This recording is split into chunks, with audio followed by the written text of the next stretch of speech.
né? Eu acho engraçado porque, assim, por exemplo, quando é filho ou filha, tem diferença, né? A forma como a minha mãe direcionou esse processo de orientação para mim e para minha irmã, por exemplo, é Foi um pouco diferente, diferente, né? né? Porque eu era homem, então na cabeça da minha irmã, da minha mãe, a constituição de família era uma coisa secundária, entendeu?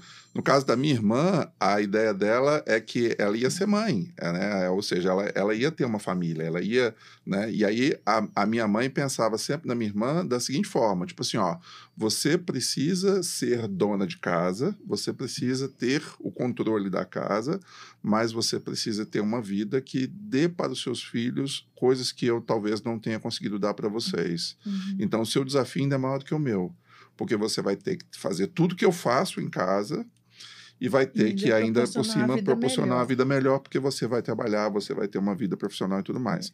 O que ela não sabia é que, na verdade, não dá para ser as duas coisas, 100% as duas coisas. Não. Você acaba abdicando um pouco de uma coisa, né, para poder ser a outra, né? Mas assim, ainda nessa linha de dona de casa, né? Porque por que é importante a gente falar por isso, né? Hoje, mais de 60% dos nossos... das pessoas que estudam no quadro são meninas. E em vestibular também, a maioria. No vestibular menina, tem né? muita Também. menina e tal. A gente, por exemplo, todo ano a gente aprova alguma menina no ITA, que é um vestibular que a taxa de aprovação de mulheres. Engenharia já é bem menor, né? Então, mas a gente tem essa tradição. Todo ano a gente aprova na AFA, na SpaceX, no IME. As meninas. Medicina é normal aprovar muita menina. Sim. Então é importante a gente falar um pouquinho mais dessa parte das meninas, assim, até para dar uma clareza. Até teve uma vez que eu virei para uma aluna, né? A gente estava numa mentoria em grupo e eu perguntei para ela assim, fala para mim alguma coisa, porque ela estava reclamando, tô sem motivação para estudar. Eu falei assim, olha, um jeito bom de você se motivar para estudar é olhar para aquilo que você vai perder se você não estudar. O que você vai perder se você não estudar? Ela falou assim, eu vou perder a minha aprovação em medicina, que é o que eu sonho. E o que de pior pode acontecer na sua vida se você não passar em medicina?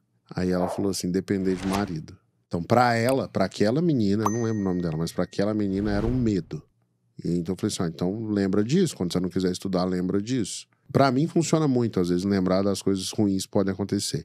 E nessa questão da dona de casa, né, por exemplo, a Lucimara, ela cuida da casa toda, mas ela não varre um chão, ela não lava uma roupa, ela não lava uma louça e ela só faz comida quando é pra fazer uma coisa mais gostosa, assim. Agora, por que ela consegue fazer isso tudo? Por causa do trabalho dela, né? Por causa do que ela desenvolveu, ela tem condições de contar com a ajuda de outras pessoas. As pessoas recebem pra fazer isso. Né? Então, uma menina que quer ser médica, provavelmente ela nunca vai precisar arrumar a casa se ela for médica. Por quê? Porque ela vai ter dinheiro, ela não vai ter tempo. Né? Ela pode até ter tempo. O Murilo contou pra nós outro dia que a filha dele trabalha 3 dias por semana. É verdade, até quarta-feira, né? Ela pode até ter tempo. Sexta, ela já tá em pode casa. até ter tempo. Mas ela vai ter o dinheiro para pagar alguém para fazer. E ela vai investir esse tempo com outras coisas. E vai usar o tempo para outras coisas, entendeu? Então, por exemplo, ela vai poder sentar e chegou, sei lá, deu sexta-feira de tarde.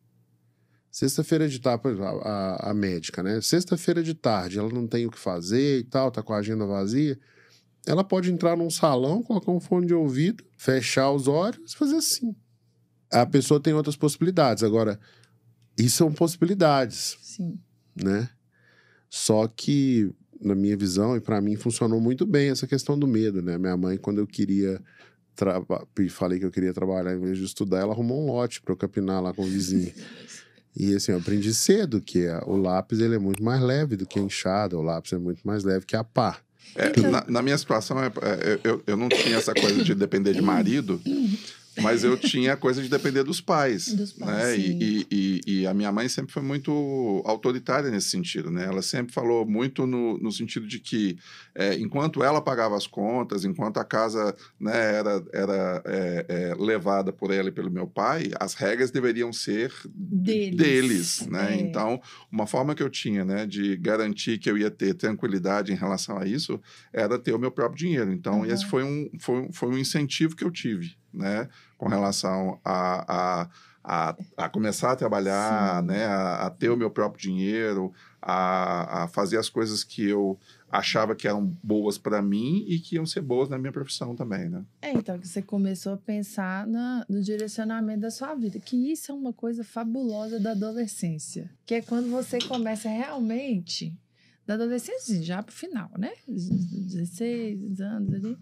você já começa a saber de algumas coisas que você vai querer, outras que você não vai querer para sua vida, né? E aí, dentro desse planejamento, tem muita coisa que a gente vê que dentro da casa do pai e da mãe da gente, se a gente pudesse mandar, a gente faria diferente. Uhum. Só que como é que manda numa casa? Bancando.